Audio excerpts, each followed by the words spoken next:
Hola, ¿qué tal? Vamos a hablar de forma rápida sobre la siguiente práctica que trata sobre identificar objetos y atributos en un caso de estudio en específico.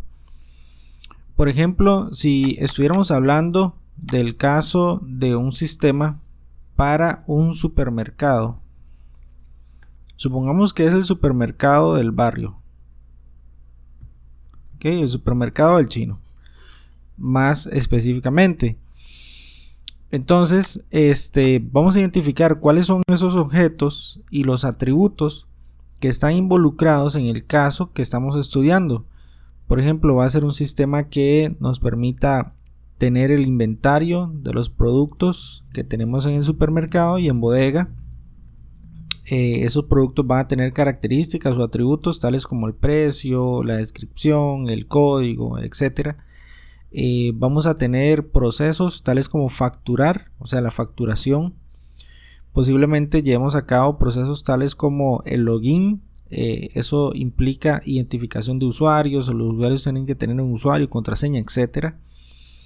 Y posiblemente al dueño del supermercado le interese ver cuánto ha vendido esta semana, cuánto vendió en el mes, qué persona vendió cuáles productos, etcétera. Entonces comencemos por analizar si es importante tener un objeto clientes. Por ejemplo, específicamente en el modelo de negocio que tiene el supermercado del chino, del barrio, ellos considero que nunca, digamos, le preguntan a uno cuál es su nombre, cuál es su número de cédula para comprar o hacer una compra en el supermercado. Ellos simplemente tienen tal vez ahí como un cliente genérico, digamos, ¿verdad? Con el cual le facturan a todas las personas que llegan. Si estuviéramos hablando de un modelo de negocio, por ejemplo, como PriceSmart, en donde nosotros necesitamos una membresía para comprar ahí, entonces sí sería importante el objeto cliente. Entonces ven, nos damos cuenta de que en un escenario específico hay algunos objetos que son necesarios y otros no. Eso depende, ¿verdad?, propiamente del modelo de negocio, y debemos discriminar qué es importante para nosotros y qué cosas no son importantes. Entonces aquí sí sería importante, por ejemplo, tener usuarios, y los usuarios tendrían un identificador que sería el nombre de usuario. Bueno, sería propiamente el usuario como tal, el nombre del usuario, que es, por ejemplo, el nombre de la persona, ok. Luego tendríamos la contraseña, y muy importante tal vez sería también identificar el tipo del usuario. ¿Y eso por qué? Porque podríamos tener diferentes tipos de usuarios. Uno que sea el administrador del sistema, que se encarga de funciones tales como respaldar la base de datos del sistema, restaurarla, crear nuevos usuarios, aplicar roles, permisos, perfiles, etc.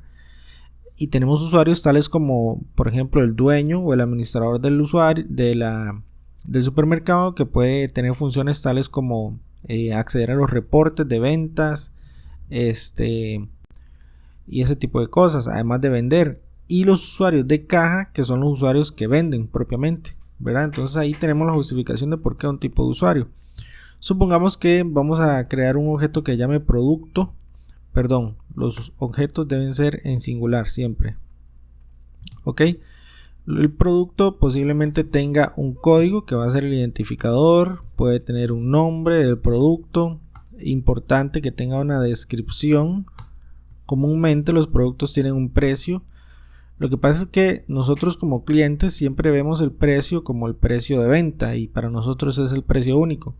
Pero del lado del supermercado, el supermercado ven siempre dos precios, y es importante analizarlo, ¿verdad? Porque el sistema es para el supermercado, principalmente, con el que atiende a los clientes, sí, pero hay que verlo del lado de él.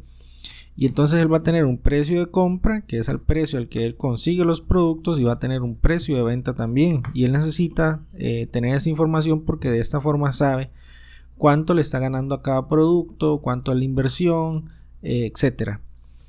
Muy bien, una fecha de caducidad, por ejemplo. Ahora todos los productos deben tener por obligación fecha de caducidad. Y de esta forma vamos determinando los objetos y los atributos. Vamos a ver. Por ejemplo, también sería importante tener una factura. La factura podría tener un número de factura que es el identificador. Muy importante, tiene una fecha, tiene un subtotal,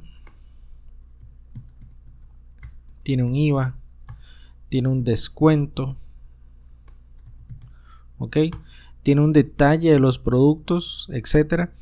Y así vamos a ir identificando todos los objetos y productos, y atributos que tenemos en ese escenario en específico.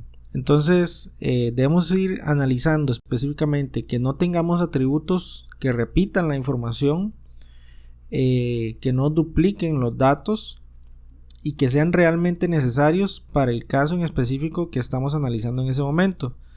Ahora, muy bien, ustedes como práctica van a llenar esta plantilla, pero con el caso en específico que tenemos acá, que se llama la barcaza SA. Entonces dice: complete la plantilla de objetos y atributos del siguiente caso de estudio.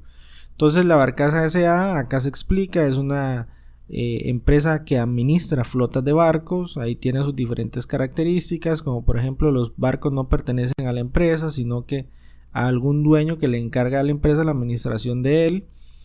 Es necesario contar con información del dueño, y aquí viene y explica que necesita nombre, tipo, número de documento, ¿verdad? ¿Qué tipo de documento? Nosotros como analistas de la base de datos lo definimos. Si va a ser una cédula, si va a ser en este caso el pasaporte, ¿verdad? Etcétera. Hay que analizarlo bien, pensarlo, ¿ok? Dice que todo barco tiene una denominación y una bandera, etcétera. Y ahí vamos explicando todo el caso. Entonces la idea es que ustedes de forma individual analicen, piensen sobre todos los objetos y todos los atributos que tendría este caso de estudio y lo entreguemos de forma individual. Espero que les haya quedado claro. Muchísimas gracias. Saludos.